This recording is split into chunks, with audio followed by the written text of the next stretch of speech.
High guys, welcome to cric chat with Venkatesh.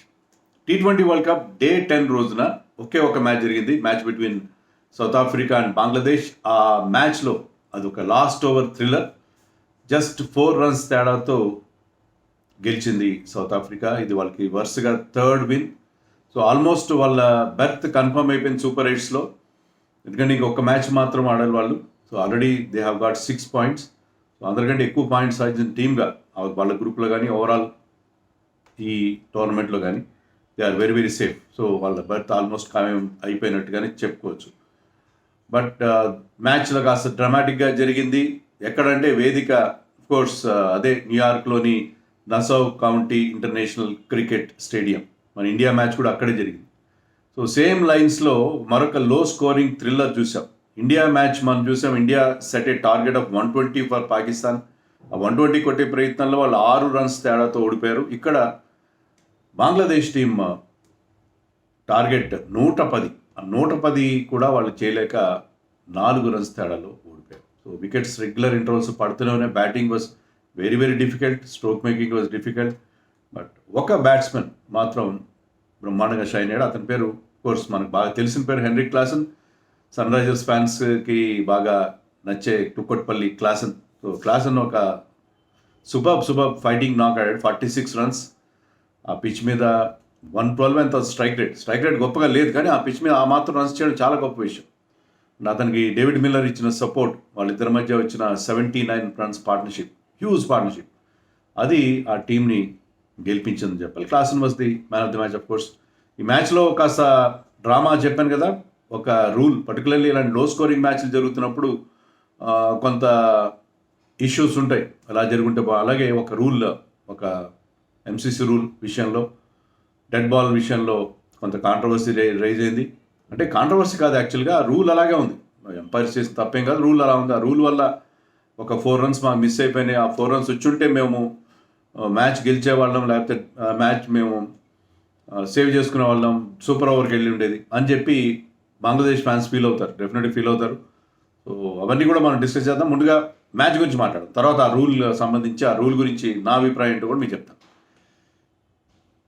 Yes, మ్యాచ్లో ముందుగా batting చేశారు మన సౌత్ ఆఫ్రికా టీం. సౌత్ ఆఫ్రికాకి మంచి స్టార్ట్ అందించాడు డికాక్. 2 4లు కొట్టాడు, ఒకటో రెండు 6లు కొట్టాడు, ఒకటో 2 4లు కూడా కొట్టాడు. సో 18 రన్స్, క్యామియో నాక్. మంచి ఫామ్లో లేడు, కానీ న్యూ బాల్తోనే ఏమైనా రన్స్ చేయాలి ఆ పిచ్ మీద. బాల్ ఓల్డ్ అయ్యే కొద్దీ రన్ మేకింగ్ చాలా డిఫికల్ట్ అని చెప్పి దీపం ఉండగానే ఇల్లు చక్కబెట్టుకునే ప్రయత్నం, అటాకింగ్ గేమ్ ఆడాడు. But Bangladesh opening bowlers very good. Tanzim and Taskin, T square, ఇద్దరు కూడా బ్రహ్మాండమైన బౌలింగ్ చేశారు. సో తంజిమ్ ఘాటీం క్లీన్ బోల్డ్ 18 రన్స్కి. తర్వాత వికెట్స్ పడుతూనే ఉన్నాయి. 24 for 3, they reduce to 24 for 3. చాలా ట్రబుల్స్లో కనిపించారు. బట్ వీళ్ళిద్దరి మధ్య, మిల్లర్ అండ్ క్లాసన్ మధ్య ఒక బ్యూటిఫుల్ పార్ట్నర్షిప్. ఆ పార్ట్నర్షిప్తో వాళ్ళు గట్టిగా 79 రన్స్. మిల్లర్ 28 ఎంతో చేశాడు, బట్ మంచి సపోర్ట్ ఇచ్చాడు క్లాసన్కి. సో క్లాసన్ 3 6లు కొట్టాడు. అతని బ్యాక్ ఫుట్ 6 మనకు తెలుసు కదా, stand and deliver. Back foot మీద వెయిట్ పెట్టి స్ట్రైట్ 6 కొడతాడు. అది అతనికే సాధ్యం, ఆ గోల్ఫ్ స్వింగ్, సిక్సర్స్. సో అతని ప్రతిభ వల్ల, మిల్లర్ ఇచ్చిన సపోర్ట్ వల్ల వాళ్ళిద్దరు అవుట్ అయిన తర్వాత 102 దగ్గర ఎక్కడ అవుట్ అయ్యాడు. తర్వాత రన్స్ రాలేదు. 102 దగ్గర క్లాసన్ అవుట్ అయ్యాడు, బౌల్డ్ అయ్యాడు. తర్వాత రన్స్ టాంజిమ్కి 3 వికెట్స్, టస్కిన్కి 2 వికెట్స్ వచ్చినాయి. వాళ్ళు తప్పు చేశారేమో బంగ్లాదేశ్ అనిపించింది. ముస్తఫిజుర్ వికెట్ రాకపోయినా ఎకనామికల్గా బౌలింగ్ వేశాడు. వాళ్ళు ఒక ఎక్స్ట్రా పేసర్ షోర్ఫిల్ ఇస్లాం ఆడించుంటే బాగుండేది అని వాళ్ళు రిషాద్ హుస్సేన్ వాళ్ళ లెగ్ స్పిన్నర్తో వెళ్ళారు. లెగ్ స్పిన్నర్ కొద్దిగా ఎక్స్పెన్సివ్ అయ్యాడు, ఒక వికెట్ తీసినా కూడా. సో ఆ పిచ్ మీద స్పిన్నర్స్కి పెద్దగా హెల్ప్ లేదు.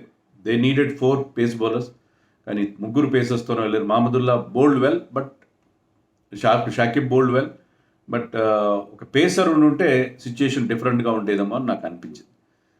సో 110 టార్గెట్ పెట్టి 109 స్కోర్ని డిఫెండ్ చేసుకోవడం అంత ఈజీ కాదు, కానీ వాళ్ళకి బ్రహ్మాండమైన పేస్ అటాక్ ఉంది సౌత్ ఆఫ్రికాకి. సో నలుగురు కూడా నాకియాకి వికెట్లు వస్తున్నాయి. రబాడా ఎఫెక్టివ్గా బౌలింగ్ చేసిన వికెట్స్ తీయకపోయినా సరే, Mark Jansen and Ottneil Baartman, నలుగురు కూడా very very very good. And Keshav Maharaj, అతనుకున్న ఎక్స్పీరియన్స్తో అతను కూడా చాలా మంచి బౌలింగ్ చేయడం మనం చూసాం. సో బంగ్లాదేశ్ ఇన్నింగ్స్లో చెప్పుకోవడానికి ఏం లేదు ఎక్సెప్ట్ తౌహిద్ హృదయ్. అతను 37 ఎంతో చేశాడు, 2 6లు కూడా కొట్టాడు మహారాజ్ బౌలింగ్లో. హీస్ అందరి హృదయాన్ని గెలుచుకున్నాడు. హృదయ్ డెఫినెట్గా ఈ టోర్నమెంట్లో మన వన్డే వరల్డ్ కప్లో అంత గొప్పగా పర్ఫామ్ చేయకపోయినా అతని టాలెంట్ మనకు అర్థమైంది. సో చాలా talented and upcoming player. Remember this name Hriday. ఫ్యూచర్లో బంగ్లాదేశ్కి అతనే చాలా పెద్ద దిక్కు అయ్యే అవకాశం. So very very talented guy this guy. And Mahmudullah the aged veteran, అతను చివరి దాకా నిలబడ్డాడు. సో 17th ఓవర్లో ఒక గమ్మత్తు జరిగింది. బాట్మెన్ బౌలింగ్లో మహమ్మదుల్లాని అవుట్ ఇచ్చాడు ఆన్ ఫీల్డ్ అంపైర్. అయితే రివ్యూకి వెళ్ళాడు మహమ్మదుల్లా. ఆ రివ్యూ సక్సెస్ఫుల్ అయింది. ఈ లోపల అతని ప్యాడ్కి తగిలి బాల్ లెగ్ బైస్గా 4 బౌండరీకి వెళ్ళింది. 4 లెగ్ బైస్ రావాలి. కానీ ఎంసీసీ లాస్ ప్రకారం, ఎంసీసీ లాస్ ఆధారంగానే క్రికెట్ చెప్తే ఎంసీసీ లాస్ ప్రకారం ఏంటంటే once the batsman gets dismissed the ball becomes dead. MCC law 20.1.1.3 ప్రకారం ఇది రూల్. ఒక్కసారి బ్యాటర్ని అంపైర్ అవుట్ ఇచ్చిన తర్వాత బాల్ డెడ్ అయిపోతుంది. అంటే బాల్ సంబంధించి ఏం జరిగినా కూడా అది కౌంట్లోకి రాదు. బాల్ ఎక్కడికి వెళ్ళింది, ఎన్ని రన్స్ వచ్చావి, బాల్ అనేది డెడ్ అయినట్టు, అంటే నిర్జీవం అయిపోయింది. బాల్కి సంబంధించి ఏం జరిగినా కూడా అది కన్సిడర్ అవ్వదు. అది రూల్. ఈ రూల్ విషయంలో చాలామందికి అభ్యంతరం. ఎందుకంటే the margin of victory for south Africa is 4 runs. ఈ 4 లెగ్ బైస్ కనుక వచ్చి ఉంటే, ఎందుకంటే అది నాట్ అవుట్ కదా, నాట్ అవుట్ అని తేలింది. సక్సెస్ఫుల్ అయింది రివ్యూ, మహమ్మదుల్లా రివ్యూ. అది లెగ్ స్టంప్ మిస్ అవుతుందని చెప్పి రివ్యూలో తేలింది. నాట్ అవుట్ అయ్యాడు బ్యాట్స్మెన్. కానీ ఆ లెగ్ బైస్, ఆ 4 బైస్ వాళ్ళకి డినే అయినాయి. ఎందుకంటే డెడ్ బాల్. ఒక్కసారి ఎంపైర్ అవుట్ ఇచ్చిన తర్వాత డిఆర్ఎస్లో ఆ డెసిషన్ ఓవర్ టర్న్ అయినా సరే, ఆ డెసిషన్ని టీవీ ఎంపైర్ రద్దు చేసినా సరే మీకు డెడ్ బాల్గానే ఉంటుంది. అలా ఉండకూడదు. డెడ్ బాల్ని మళ్ళీ బతికించాలి, మళ్ళీ ప్రాణం పోయాలని చెప్పి చాలామంది భావిస్తున్నారు. దీని మీద క్రికెట్ ప్రపంచం 2 గ్రూప్స్గా డివైడ్ అయి ఉంది. అండ్ తాజాగా సునీల్ గవాస్కర్ కూడా ఐపీఎల్ టైంలో ఒక ఆర్టికల్ రాశాడు స్పోర్ట్స్ స్టార్లో. దేంట్లో ఏంటంటే దీన్ని మళ్ళీ రివ్యూ చేయాలి రూల్ని, ఈ డెడ్ బాల్ రూల్ని అగేన్స్ట్ ఎల్బిడబ్ల్యూ అయినప్పుడు బాల్ డెడ్ అవ్వడం, మళ్ళీ అది కనుక బ్యాట్స్మెన్ ఫేవర్లో ఆ డెసిషన్ వస్తే ఆ బాల్ రివైవ్ చేయాలని చెప్పి ఈ మ్యాచ్ తర్వాత, ఈ బంగ్లాదేశ్ సౌత్ ఆఫ్రికా మ్యాచ్ తర్వాత వకార్ యూనుస్, మన ఇండియా మాజీ క్రికెటర్ వసీం జాఫర్ కూడా ట్వీట్ చేశారు ఈ రూల్ని మార్చాలి అని చెప్పి వాళ్ళు ట్వీట్ చేశారు. బట్ నిజంగా మార్చాలా అనేది మనం చూద్దాం. నా అభిప్రాయంలో మార్చాల్సిన అవసరం లేదు. ఎందుకంటే బాల్ డెడ్ అయిపోవాలి. ఒక్కసారి అవుట్ ఇచ్చిన తర్వాత లేని పక్షంలో ఏమవుతుంది, అప్పీల్ చేయడం మానేసి ఫీల్డర్స్ కానీ కీపర్ కానీ బాల్ ఆపే ప్రయత్నం చేయాలి. ఎల్బిడబ్ల్యూ అనగానే స్పాంటేనియస్గా అప్పీల్ చేస్తారు ఫీల్డర్స్ కానీ వికెట్ కీపర్ కానీ. బాల్ గురించి పెద్దగా పట్టించుకోరు. అది మిస్ అవుతుంది. దానివల్ల అంపైర్కి రాంగ్ సిగ్నల్ అవుతుంది. అలా కాకుండా వాళ్ళు బాల్ రివైవ్ అవుతుందన్న ఫీలింగ్ ఉంటే, మళ్ళీ అది ఆ రన్స్ కౌంట్లోకి వస్తుంది ఫీలింగ్ ఉంటే వాళ్ళు బాల్ ఆపే ప్రయత్నం చేస్తారు. అప్పీల్ అనేది గట్టిగా రాదు.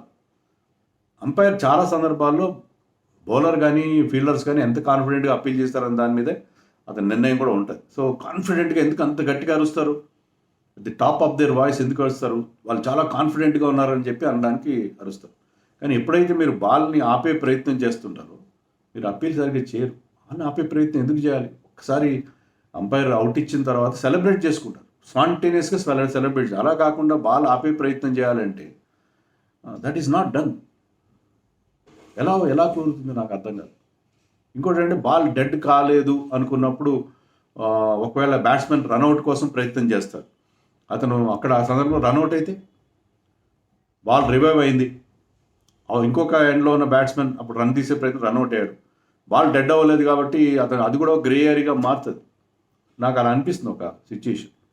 సో ఇది ఎంతవరకు సబబు అనేది నాకైతే అర్థం కాదు. Ball once dead. ఎందుకంటే జీవితంలో కూడా not everything is black and white. జీవితంలో లాస్ట్ మన చట్టాలు లా చదువుకున్న వాళ్ళకి తెలిసింది అంటే ప్రతి చట్టంలో కొన్ని లూప్ హోల్స్ ఉంటాయి, ప్రతి చట్టంలో కొన్ని గ్రే ఏరియాస్ ఉంటాయి. అంత బ్లాక్ అండ్ వైట్లో ఉంటుంది. గ్రే ఏరియా ఇది ఒక గ్రే ఏరియా. ఆ గ్రే ఏరియా ఉంటేనే మనకి 10 సార్లు మనం దాని గురించి చర్చించుకునే అవకాశం ఉంటుంది. కొన్ని అంపైరింగ్, ఇప్పుడు డిఆర్ఎస్ రాకముందు కొన్ని అంపైరింగ్ నిర్ణయాలు హ్యూమన్ ఎర్రర్, మానవ తప్పిదం వల్ల చాలా ఘోరమైన డెసిషన్స్ తీసుకున్నారు అంపైర్స్. వాటి గురించి మనం తరతరాలుగా చర్చించుకుంటూనే ఉంటాం. అలా చర్చించుకునే అవకాశం ఉండాలి. అంటే తప్పులు జరగాలని కాదు నేను చెప్పేది.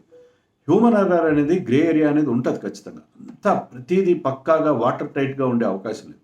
ఇదో గ్రే ఏరియా. చాలా తక్కువ సందర్భాల్లో దీనివల్ల సమస్యలు ఉత్పన్నం అవుతాయి.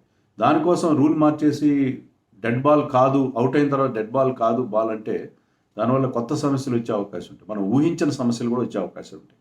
సో ఇంకో కొత్త సిచ్యుయేషన్స్ వస్తాయి. T20 క్రికెట్ వచ్చిన తర్వాత, ఈ వైట్ బాల్ క్రికెట్ వచ్చిన తర్వాత every ball becomes an event.